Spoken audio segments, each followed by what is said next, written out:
Le diaphragme, c'est donc un muscle inspirateur.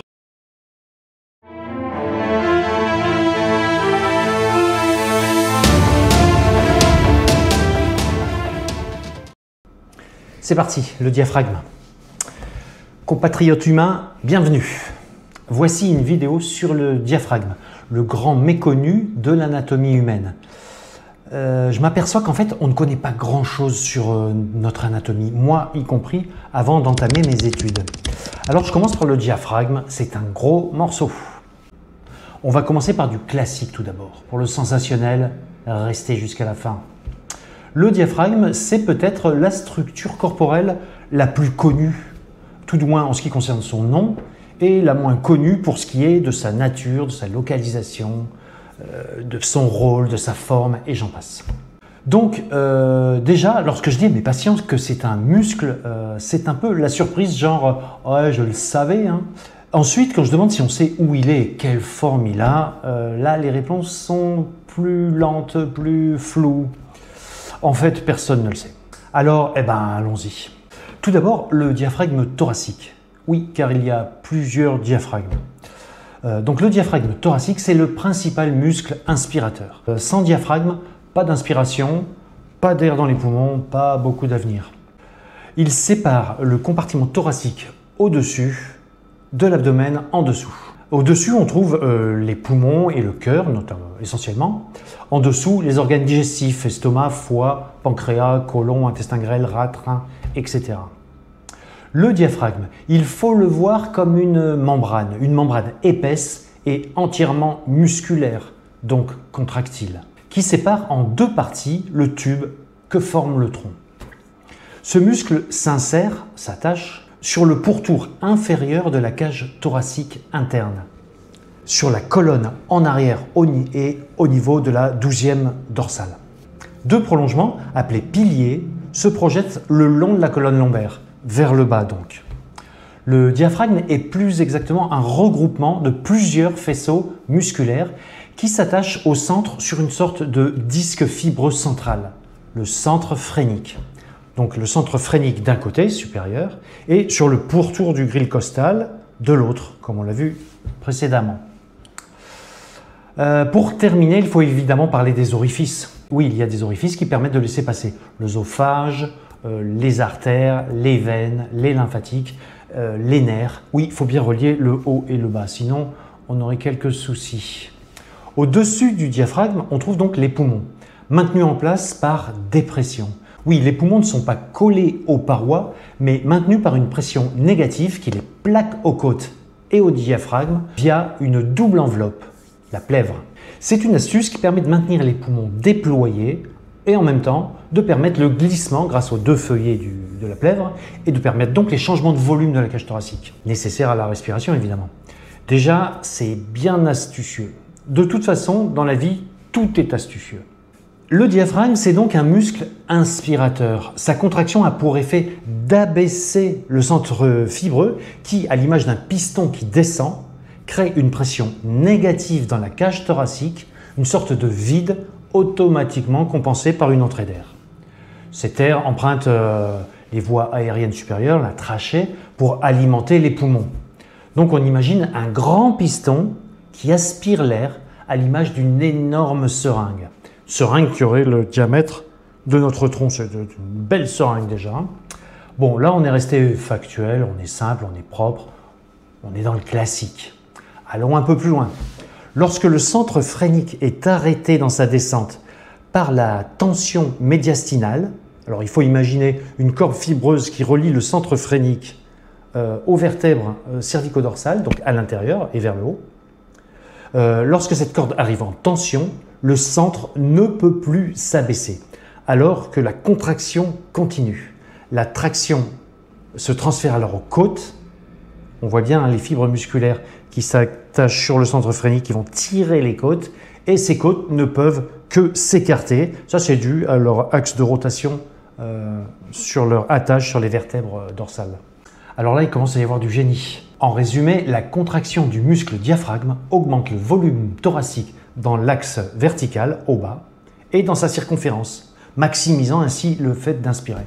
Bien, on a bien compris comment fonctionne le diaphragme. Mais vous n'avez encore rien vu. Je vais vous présenter un autre rôle du diaphragme.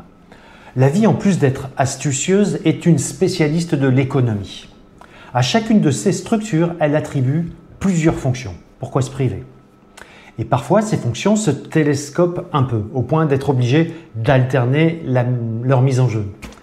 La vie essaye d'organiser tout ça, et parfois, il arrive qu'elle se plante un peu, mais dans l'ensemble, elle se débrouille très très bien. C'est ce que nous allons voir. Patatrac!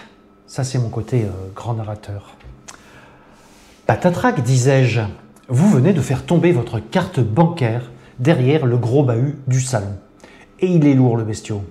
Vous vous mettez sur le côté, les pieds bien ancrés au sol, et vous poussez très fort pour faire glisser la bête.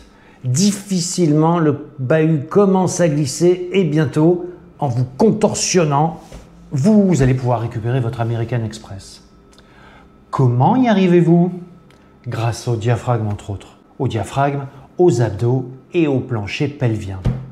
En provoquant une contraction conjointe et forte de ces trois groupes musculaires. Si on imagine la scène, on voit une personne qui utilise ses mains pour pousser un meuble avec pour seul appui ses pieds. Donc, si elle veut que la poussée soit efficace, il faut un lien solide entre les mains et les pieds. Au niveau des membres inférieurs et supérieurs, on a des muscles et des os solides pour ça. Ça se complique un peu au niveau du tronc. Là où le bassin et la cage thoracique possèdent des structures osseuses en avant, en arrière, sur les côtés pour arrimer des muscles, le compartiment abdominal, lui, n'a qu'une seule structure postérieure, une pauvre petite colonne lombaire. Astuce de la vie, encore une, la contraction conjointe du diaphragme, de la ceinture abdominale et du plancher pelvien permet une compression du compartiment abdominal. Ce compartiment, essentiellement hydrique, donc quasi incompressible, devient alors une poutre solide, CQFD. L'appui des pieds est alors complètement solidaire de celui des mains. Et le bahut se met à glisser. Pour résumer, lorsqu'on a besoin de réaliser un effort, la solution est de renforcer le compartiment abdos par une contraction, entre autres, du diaphragme. Mais le diaphragme n'est-il pas le principal respirateur? Mais oui.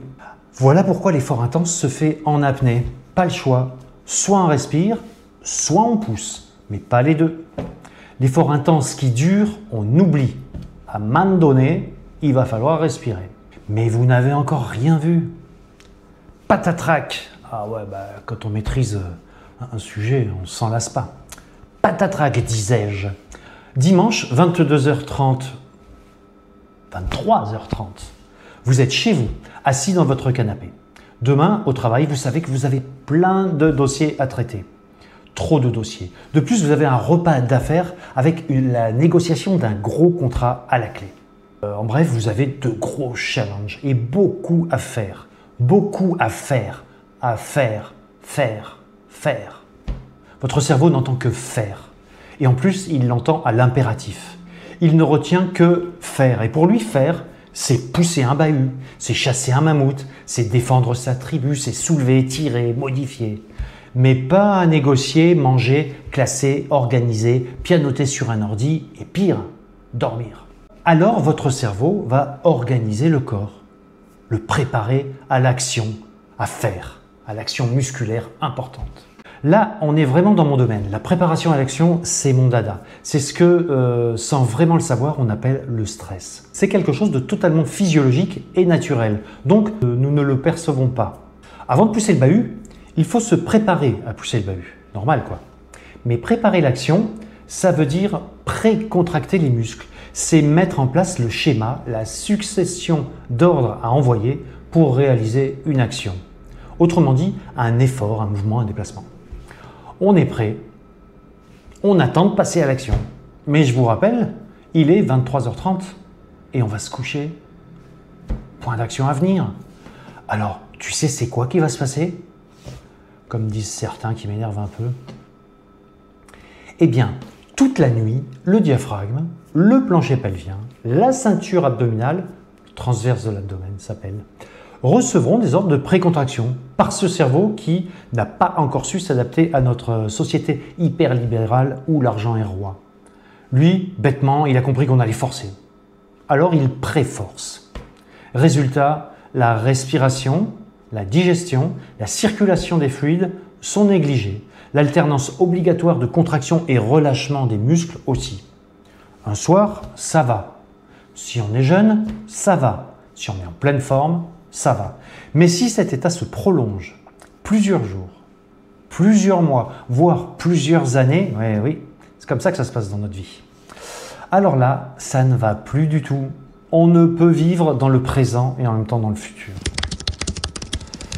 Maintenant, vous en savez beaucoup plus sur le diaphragme et dans les soirées, vous pourrez en mettre plein la vue. Et vous pourrez aussi comprendre comment vous respirez et pourquoi les périodes de stress prolongées, c'est la notion de durée qui est importante.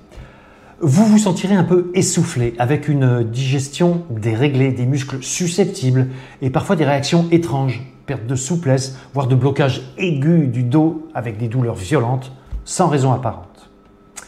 Merci de m'avoir écouté patiemment jusqu'au bout, mais maintenant vous en connaissez un peu plus sur le diaphragme. Et un humain averti en vaut largement deux. Ciao, ciao!